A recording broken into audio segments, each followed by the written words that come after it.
Hello, I'm Martin L. Shoemaker, one of the authors in Robots Through the Ages, an exciting new anthology coming from Blackstone Publishing, July 25th, edited by Robert Silverberg and Bryan Thomas Schmidt. This book is a history of robot stories across the field of science fiction going back more than 100 years, including 3 new stories never before seen just for this volume, including one of mine. And I have loved the stories in this volume, and I would like to put together a video reviewing each of the different stories within it and share it with you so that you can see what you can get in this amazing volume. I'm going to start with the introduction by Robert Silverberg, one of our 2 editors, and a quote from Mr. Silverberg. On a visit to Poland about 15 years ago, I was startled to see, upon emerging from my hotel room, a poster on the wall across the street that was headed with the word Robota in big letters, followed by 7 or 8 paragraphs in Polish, a language of which I understand about 4 words. Robota? Robots, was it? Somebody in Warsaw advertising robots for rent? This was in the early years of the 21st century, remember, when the world was not quite as digital as it is now. And robots, to me, were the stuff of science fiction, not commodities to be advertised on wall posters in Poland. I asked a Polish friend. Sorry, he said, no robots here. Robota was simply the Polish word for job or work. The poster was that of an employment agency looking for clients. From Robert Silverberg's introduction. And the amusing thing about that anecdote, for those who know the history of robots, is that in fact the word robot was invented by the playwright Karl Čapek for his play Rossum's Universal Robots.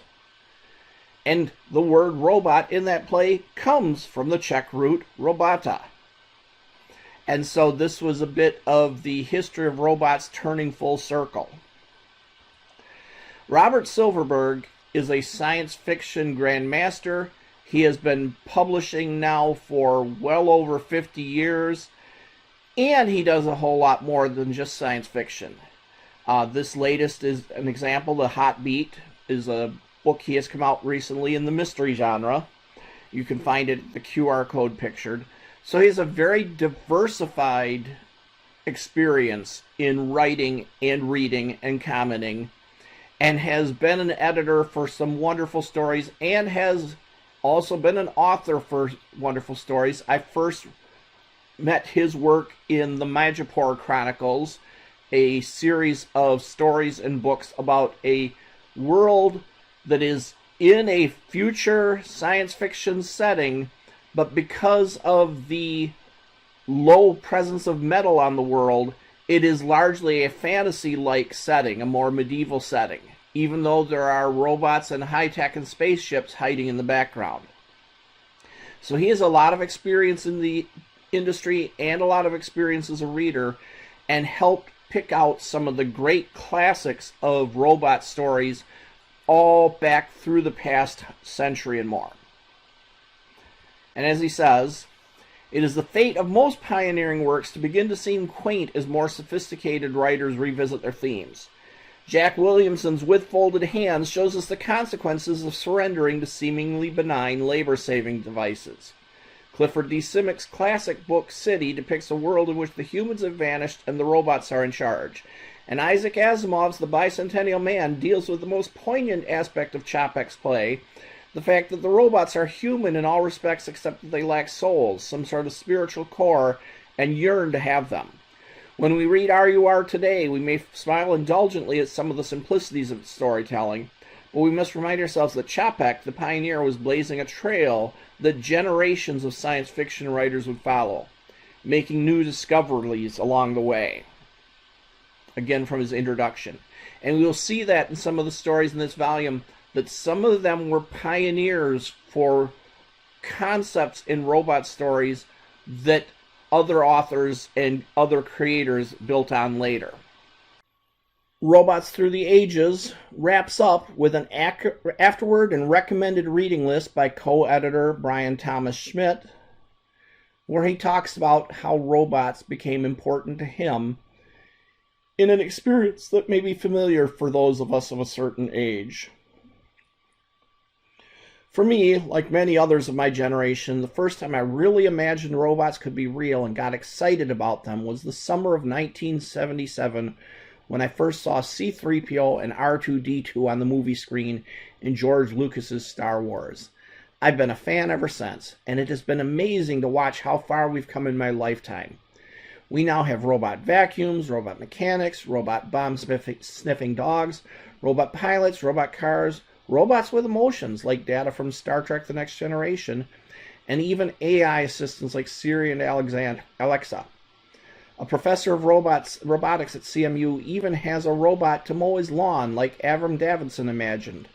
Some robots come to resemble humans more and more every day.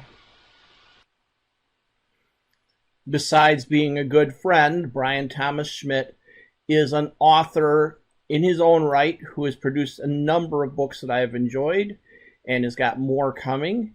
He is also an experienced editor and anthologist. As an editor, he has worked on The Martian by Andy Weir. He has worked on other books for various authors, but he's especially known for his work in anthologies, has produced some of the more interesting recent media tie-in anthologies, such as Predator books, X-Files books, and he also has done great anthologies that look at the history of topics within the field, much like Robots Through the Ages, and look at various topics, how they might be approached yet today. An example is the Mission Tomorrow anthology from Bain that he put together, and you'll recognize the names Silverberg and Cooper on that list, on that cover.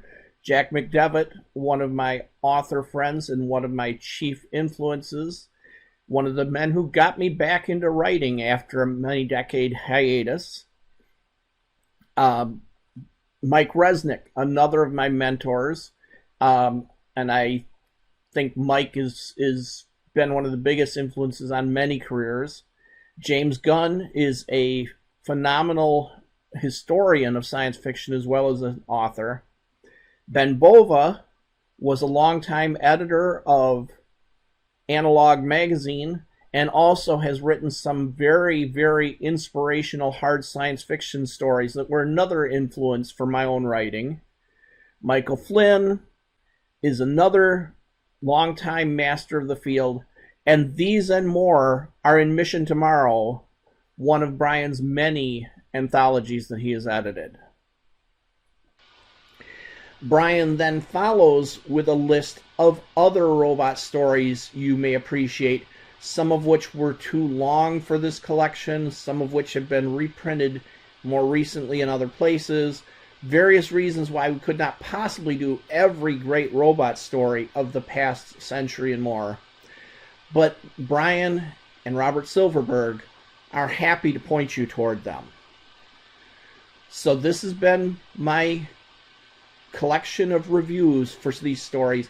I was so happy to read this collection, some of which I knew before, to see where I was standing in my little corner of the history of robot stories.